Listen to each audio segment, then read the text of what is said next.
Alright, the recovery. Today we got Nicole on from Real Talk Recovery. She's going to share about her addiction and her recovery. As always, guys, hit the subscribe button, become part of the recovery family. Hit the notification bell. That way you get notifications whenever we go live and whenever we upload. So let's jump into talking to Nicole about her recovery and addiction. Alright, so what got you into using, hard drugs, I guess, is where I'd like to start off with you. Okay. Well, I'll be honest with you. I really started dabbling with drugs and alcohol when I was in high school, and I was really big into partying because I wanted to be popular. I wanted to fit in with everybody, so I was drinking and smoking a lot. But the first time I ever got into hard drugs such as cocaine and methamphetamine was I was about 17 and a half, and I did cocaine for my first time at the lake with a bunch of friends. And the moment I did that, I realized, wow, stimulants are where it's at. But after using stimulants for so many years, a couple of years passed, and I had really gotten bad off onto them for about 17 to 21. And here where I live in Arkansas, a lot of people took methamphetamine. So it was always around. A lot of my friends' parents were on it. And so it was just something that I always kind of seen a lot of, and then I started using it on my own, and that's when it really got bad, when I started buying it. You know what I'm saying? I used to just party with people, but then I started buying drugs on my own once I graduated high school, and it just progressed. It actually progressed pretty quickly. I look back at it, I realized how I went from just a weekend warrior to using every single day to manage my life. Yeah, it is before you know it. It goes from a good time to a everyday addiction. Yeah, for sure.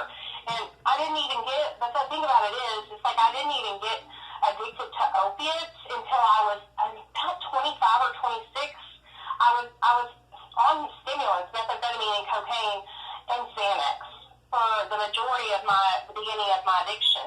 And opiates didn't come until later on in my story, But opiates are what ended up really kicking my ass because I was always in withdrawal. So it was I was always miserable. And so they kind of brought me to my knees and made me surrender, Yeah. Well, it's an addiction that you have to feed. I know myself, that's with opiates, it was an addiction that at first thing in the morning you were feeding that addiction, or you were doing something to make money to feed it if you weren't, using first thing in the morning. So yeah. For sure. And I could go days without doing cocaine or without doing methamphetamine because I wouldn't be sick. I'd just go to sleep and sleep all day long. But Yeah. if I didn't have Roxy's or Dilaudid or morphine or some kind of opiate to shoot, I was miserable, and I would wake up and I would think, I'm going to die. I cannot take this. And that's exactly what I would do. I would get up and I would be on a mission. Yeah. And that's the scary thing is, feeding that addiction to limits you'll go to. So what was the moment that kind of changed you? I'm gonna get involved with recovery, or I'm gonna turn my life around. What was that? Each person has a different spot where they decide, hey, I'm going to recover, whether there's relapses after that or not. They decide, hey, I'm going to give this a real go.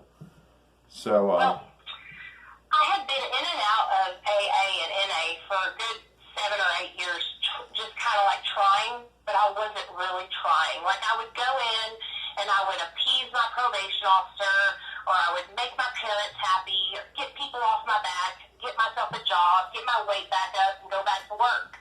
And it wasn't until I met my husband, and about 2 years into our relationship, we got pregnant, and I had my son. And honestly, the whole pregnancy, and I'm not proud of this, but I share it because I know so many other women are going through this right now. During my pregnancy, I used it the whole time. And when my son was born, it was a miracle that he was born perfect. Nothing wrong with him, not dependent on any kind of drugs, absolutely perfect. And I had my son for about 1 year. And 2 days before his first birthday, the state of Arkansas came knocking on my door, DHS, and they ended up removing my son from me. And that is the very moment. The day they came and took my son, I had to hand them my child, is the day that I went into detox, and I went in and I got help. Now, I was still lollygagging while I was in the treatment center because I was trying to sneak Xanaxes in there, and I got caught. And that was the second week I was in treatment, I got caught with Xanaxes. And they sat me down and, like, had a come to Jesus meeting with me, and they were like, you're literally giving up your child. You're just handing him over to us. We're going to terminate your rights because you're over here trying to get high while you're in rehab. And I don't know what happened. I went to bed that night, and I had this dream, and I woke up the next morning, and all I could see was my son. Every time I closed my eyes, I saw my son's face. And I thought, I'm ruining my son's life, and he's not even 1 year old. I'm already, like, this isn't just affecting me anymore. It's not just about my life that I'm ruining. It's my child's life. And so that second week, I went through cold turkey detox from benzodiazepine in the middle of the treatment center, and I never looked back. I got out of treatment, and I remember my husband picked me up, and I was just having the hardest time. I was still really struggling with the obsession to use. And when I got out of treatment, my husband had told me that he got put on Suboxone. And when I got out, I was so mad. I was like, what do you mean you got put on Suboxone? Like, that's just what everybody does. You don't want to be sober. That's why you're doing this. You just want to still get high. Yeah. Because that's what I thought, you know? Yeah. I thought that getting on Suboxone was, like, still getting high, and it was because I didn't have any experience with Suboxone. I had never really used it except for a couple times to go through withdrawal when I was coming off like cold turkey when I didn't have any dope. I might take a piece of Suboxone if one of my friends had one, and the only experience I had with it would knock me out, you know? Yeah. And so when I thought you are on Suboxone, I looked at my husband. I was like, you're trying to ruin it. You're trying to still use. Yeah. And I sat on that idea for about 2 or 3 days, and then I was still, like, fiending. I was, like, really having a hard time. And that's when I told my husband, let's go to the doctor's office. And I went and I talked to my doctor and my psychiatrist, my husband, my parents, and my husband's parents. Yeah. And we all we had, like, a family meeting about it. Because I've never, ever stayed sober, any abstinence. I had tried so many times. And I had miserably failed so many times. It was like I would get so far, I would get to 6 months, maybe 9 months, and then I would relapse. And I look back on it now, and I can realize each time why I relapsed. Like, I see the mistakes I was making, but when I was in the middle of it, I didn't know how to stay sober, and I didn't know all the things that I'm learning now in my recovery. That I didn't know those things back then. I was right in the middle of my addiction. Yeah. And so getting put on Suboxone was like the best thing I ever did, and it saved my life. Yeah, and see, that's the thing is the stigma with Suboxone. People don't realize if you take your medicine as directed daily, you don't feel a buzz from it. You know, you really don't. And you know, like you said, you had a family meeting. That's one thing I would say to anyone if you are going to go on Suboxone. Be serious about it. Plan ahead, you know, with your family like you did. Just because, you know, as an addict, we need them checks and balances. Oh, yeah. And I had never taken anything so seriously in my life. But it was like, because I had been programmed for so many years to think that abstinence recovery was the only way, I had to sit down and have a meeting because I needed them to help me make this decision because I felt so unsure, I was so insecure, and I felt I was already judging my husband for being on it. So I just knew that other people were going to judge me, and I needed my family to 100% support me because I needed them to lean on. And I'm telling you, I needed every bit of their support because when I got put on Suboxone and I started sharing that I was on Suboxone, the response I got was not good. And there was a lot of people that were telling me I should be off of it. Why are you even on that? You know, you're just getting high. And it was so bad, like, the first 6 months of my recovery, I would cry every single night because people that I thought were my friends were finding out I was on Suboxone and then telling me that I wasn't sober or I wasn't serious about my sobriety, you know? Yeah. Well, and it was a bad experience. No, and the one thing is, I'm glad you share your recovery and about being on maintenance, because people need to know it's a tool that is very helpful. There's real science that backs up your brain after years of opiate use. Your brain don't work like a normal person's brain after so long. So it's a great tool, Was there anyone who helped you, I guess, anyone who was able to communicate with you better, or anybody like that to sponsor or anything that you've met along the way that kind of helped you? I had tried many sponsors, and when I would open up to them and tell them, hey, I'm on Suboxone, they would like, basically, I've had a couple of them fire me, and then I've had other people tell me I need to get off of it. And then I met my friend Christy, and she asked her to be my sponsor, and I told her, and she is the person who opened my eyes to seeing that not all people are judgmental, not all people are going to tell me I need to be off, and that's what she taught me. She taught me that the 12 steps and being a sponsor is about supporting and meeting the addict where they're at, and it doesn't matter what medications I'm on, or, if I'm taking them for antidepressant reasons or I'm taking maintenance, it doesn't matter. That her job was simply to take me through the steps and guide me through the steps. And so having her to show me that and open, it almost kept me from getting a bad, idea of what it was supposed to be like in the rooms. And so I'm so grateful to her. I worked with her for the first almost year that I was sober, and then me and her ended up parting ways, and I got the sponsor that I have now, and she's got 31 years sober, and she's super old, but she supports me in whatever I do. You know what I mean? Yeah, she just wants me to be happy and healthy. But I'm telling you what, I got so much inspiration from hearing other people's stories that would actually open up to me about being on Suboxone. Yeah. And I met so many people like that on YouTube and on Facebook. And if those people didn't open up to me, I don't think I would have ever opened up about being on Suboxone. Yeah. But I just noticed that there was this huge disconnect between recovering addicts that were abstinent and then us who are on maintenance. And it was almost like we're better than you because we're abstinent. And I was like, this is not right.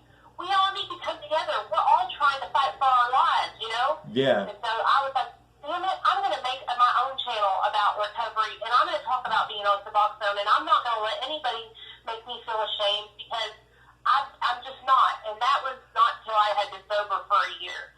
And I truly believe if I had started sharing after that, or before I got sober for a year, I probably wouldn't even be on YouTube still, because it would have broke my heart, having people judge me and stuff. But I waited. I worked with my sponsor. I started working the steps and got through that. And then after I had a year sober, I started doing videos and sharing about my experience. So it's like a combination of my sponsors, a couple of my sponsors, and then other people, complete strangers that I met from the internet, that inspired me and was like, I can do this, and there's nothing to be ashamed of being on maintenance. No, not at all. And like you said, the disconnect, it's good that you're educating people, because I myself know from being on maintenance, and I had a few years of complete abstinence, and Suboxone saves lives, and myself, it saved my life. So I'm glad you're sharing and letting people know you can live a good, clean life, and the 12 steps are about support, and without positive support, we can't change our lives. So I'm glad you're sharing that.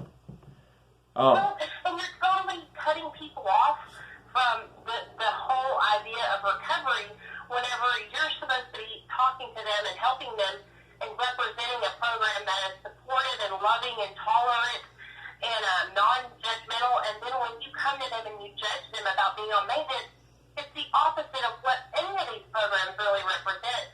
But that's the thing, is people in these programs who go rogue and totally take the program out of context, It's about support, love, and tolerance. Amen. No judgment. Yeah. Yeah, no, I'm glad you said that because that's exactly what it's about. Now, what would you tell anyone out there still, still struggling, thinking about maintenance or scared to maybe try Suboxone because of the stigma? You got anything you would want to say to an addict out there using? Oh, for sure. If you are out there and you're struggling and you can't get sober and you've tried everything and you are just at the end of your rope, there's nothing to be ashamed of needing extra help. It is not weak to ask for help. In fact, it's the opposite of weak. It's courageous. It's brave. It's strong. Yeah. Hiding in the shadows, that's for the weak. Coming out and reaching out for help, that's strength. And so don't be afraid. What you need to do is make a plan. Get yourself an appointment with a doctor. Sit down and ask questions. Don't just go in there and say, hey, put me on maintenance. Because then you're only going to have yourself to blame if you don't like it. Go in, ask questions, and find out, is this medication right for me? And sometimes you might go in there and say, you know what, never mind, I don't want to do this. But at least you tried. And there's many different options. There's not just Suboxone, there's methadone, there's Sublocade, there is Vivitrol, Antifuse, naltrexone. There's all kinds of different medically assisted treatments that can help you with your addiction to overcome it. But not only are you going to need the maintenance if you decide to take that route, but you've got to do some therapy and you've got to get into some kind of program of recovery where you have fellowship and support. Amen. That's one of the biggest things I tell people is positive support was a big part of my recovery. So I'm glad you mentioned that. So thank you, Nicole, for coming on. I appreciate you a lot, and I look forward to having you back on. Hopefully, next time when I get my computer up, we'll be able to have you on a video chat. That would be so cool, and listen to me, I could talk to you all day long about all this because we're supposed to be helping each other. We're in this together. There's no judgment. No addict is better than the next. We're all the same. We're all trying to live our lives and stay alive and be happy, you know? Yeah, we got to be lifted.